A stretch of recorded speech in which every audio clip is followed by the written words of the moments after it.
नमस्कार। आज ना हम एक ऐसे सवाल में उतरने वाले हैं जो सदियों से सदियों से इंसानों को परेशान करता आया है कि आखिर हमारे होने का, हमारे अस्तित्व का मूल क्या है। ये सवाल सुनने में तो बड़ा सीधा साधा लगता है, पर यकीन मानिए ये बहुत ही गहरा है। तो चलिए बिना देर किए सीधे इसमें उतरते हैं। तो सवाल बिल्कुल सामने है, आत्मा कैसे और क्यों बनी? और ये सिर्फ कोई किताबी सवाल नहीं है कि दुनिया कब शुरू हुई, नहीं, ये तो हमारे अपने होने का, हमारे वजूद का सवाल है। जब तक इसका जवाब अंदर से साफ नहीं होता ना, तब तक जिंदगी का हर अनुभव कहीं ना कहीं अधूरा सा लगता है ना? और पता है, इस सदियों पुराने सवाल का जवाब हमारी पूरी सोच को, हमारे सारे विश्वासों को एकदम हिलाकर रख देता है। ऋषि अष्टावक्र क्या कहते हैं सुनिए, तू वो है जो कभी बना ही नहीं। सोचिए जरा, ये जवाब तो सवाल को ही खत्म कर देता है।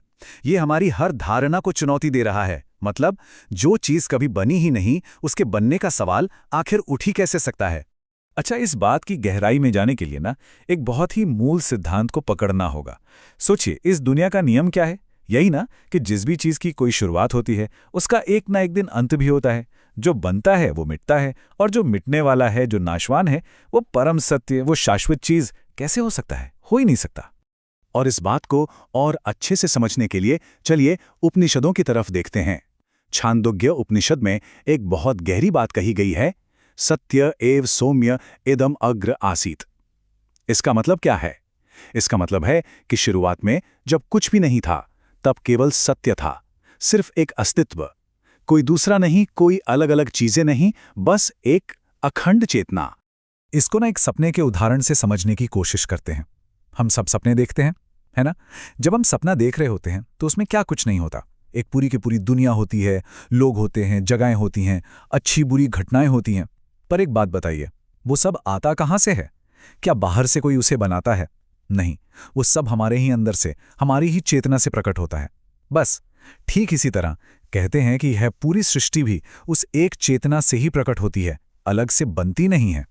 ठीक है, यहां तक तो बात समझ में आती है। पर एक मिनट, अगर आत्मा एक ही है और वो कभी बनी ही नहीं, तो फिर एक बहुत बड़ा सवाल खड़ा हो जाता है। हमें ये अलगाव क्यों महसूस होता है? मैं क्यों हूं और आप क्यों हैं? ये दुनिया इतनी ठोस, इतनी असली क्यों लगती है? हाँ, यही वो सवाल है जो शायद हम सबके मन में घूम रहा है कि भाई, अगर सब कुछ एक ही चेतना है, तो फिर ये मैं का भाव, ये मैं जो खुद को सबसे अलग महसूस करता है, ये कहाँ से आया? ये दुनिया इतनी सच्ची क्यों लगती है? आखिर इस विरोधाभास का, इस कन्फ्यूजन का क्या जवाब है? और बस यहीं पर वेदों का एक बहुत ही गहरा कॉन्सेप्ट सामने आता है, माया। माया क्या है? माया वो शक्ति है जो एक को अनेक दिखाती है। ध्यान से समझिए, ये कोई चीज नहीं है, कोई वस्तु नहीं है। ये तो बस अज्ञान का एक पर्दा है, एक ऐसा पर्दा जो असलियत को, सत्य को ढक लेता है और जो है नहीं उसे सच जैसा दिखाता है। अब इस माया को समझने के लिए ना उपनिषदों में एक बहुत ही कमाल का, बहुत मशहूर उदाहरण दिया जाता है, रस्सी और सांप का। कल्पना कीजिए, हल्का अंधेरा है और जमीन पर पड़ी एक रस्सी को कोई गलती से सांप समझ लेता है। अब क्या होगा? वो डर जाएगा, उसका दिल जोर जोर से धड़कने लगेगा, पसीने छूट जाएंगे। अब देखिए, उस इंसान के लिए वो जो डर का अनुभव था वो तो 100% असली था, है ना? पर सवाल यह है कि क्या वहां सच में कोई सांप था? नहीं, बिल्कुल नहीं। वहां तो बस एक बेचारी रस्सी पड़ी थी। जैसे ही कोई टॉर्च चलाता है, रोशनी होती है, सारा भ्रम, सारा डर एक पल में गायब। बस यही माया का खेल है, जो है नहीं उसका भी एकदम सच्चा अनुभव करा देना। तो सवाल उठता है कि इस भ्रम से बाहर कैसे निकला जाए? और इसका रास्ता है अपनी भूमिका को बदलने में। मतलब जो जिंदगी का नाटक चल रहा है, उसमें एक किरदार बनने की बजाय उस नाटक को देखने वाले एक साक्षी बनने की तरफ बढ़ना। वेदों में इसके लिए भी एक बहुत ही खूबसूरत मिसाल दी गई है। सोचिए, आसमान में सूरज तो एक ही है ना? लेकिन अगर हम नीचे जमीन पर पानी से भरे हजारों घड़े रख दें तो क्या होगा? हर घड़े में सूरज का एक अलग प्रतिबिंब, एक अलग परछाई दिखेगी। बस ठीक वैसे ही वो एक परम चेतना भी हर शरीर में, हर जीव में अलग अलग प्रकट होती है और अलग अलग महसूस होती है। यहां पर समझने वाली बात क्या है? सूरज एक है पर प्रतिबिंब अनेक हैं। ये जो पानी के घड़े हैं, ये हमारे शरीर और मन की तरह हैं। और इन घड़ों के पानी में जो परछाई दिख रही है, वही हमारा मैं है, हमारा अहंकार है, जो खुद को अलग समझता है। अब सोचिए, अगर कोई घड़ा टूट जाए तो क्या होगा? वो प्रतिबिंब गायब हो जाएगा, लेकिन क्या असली सूरज पर कोई भी असर पड़ेगा? बिल्कुल नहीं। तो असली सवाल यह है, क्या पानी में दिखने वाली परछाई ही असली सूरज है? जवाब हम सब जानते हैं, बिल्कुल नहीं। और हमारी सबसे बड़ी गलती यही है, हम अपने शरीर और मन रूपी घड़े में जो ये मैं की परछाई है ना, उसी को अपना असली स्वरूप मान बैठे हैं।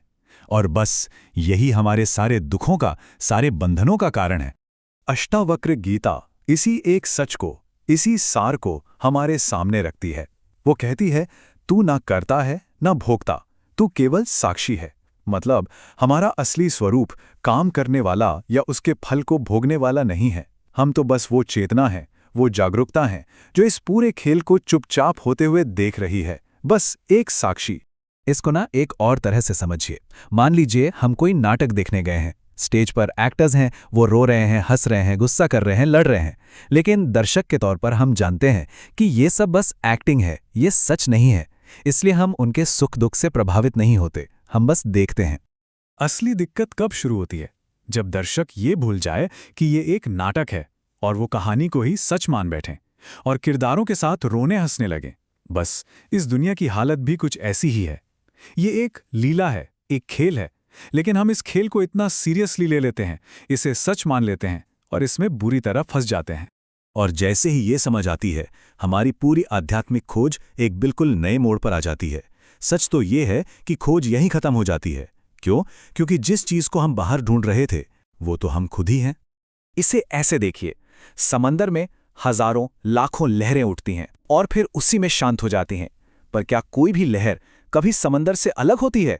नहीं, वो तो समंदर का ही एक रूप है, उसी का हिस्सा है। ठीक वैसे ही ये पूरी दुनिया, ये सारे जीव, हम सब उस एक परम चेतना के समंदर की ही लहरें हैं। और अष्टावक्र इसी परम सत्य की तरफ, आखिरी इशारे की तरफ हमें ले जाते हैं। वो कहते हैं, तू एक लहर नहीं, तू पूरा का पूरा समंदर है। जिस पल, बस जिस एक पल ये एहसास हो जाता है, ये बोध हो जाता है, अलग होने का, छोटे होने का, सारा का सारा भ्रम मिट जाता है।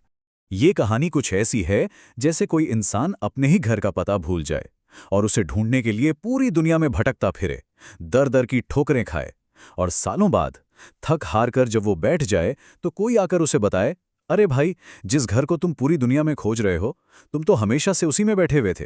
तो इसका सीधा सा मतलब क्या निकला? यही कि आत्मा कभी खोई ही नहीं थी कि उसे खोजने की जरूरत पड़े। जरूरत तो बस उस अज्ञान के पर्दे को हटाने की है, जो हमें हमारे ही असली स्वरूप से जुदा, अलग महसूस कराता है। और आखिर में ये समझ आता है कि वो जो हमारा शुरुआती सवाल था ना, आत्मा कैसे बनी, वो सवाल ही एक भ्रम था, वो सवाल ही माया से पैदा हुआ था। इसका जवाब किसी किताब या तर्क में नहीं मिल सकता, इसका जवाब तो खुद के अनुभव में है। और शायद इस बाहरी खोज का अंत ही असली भीतरी यात्रा की शुरुआत है।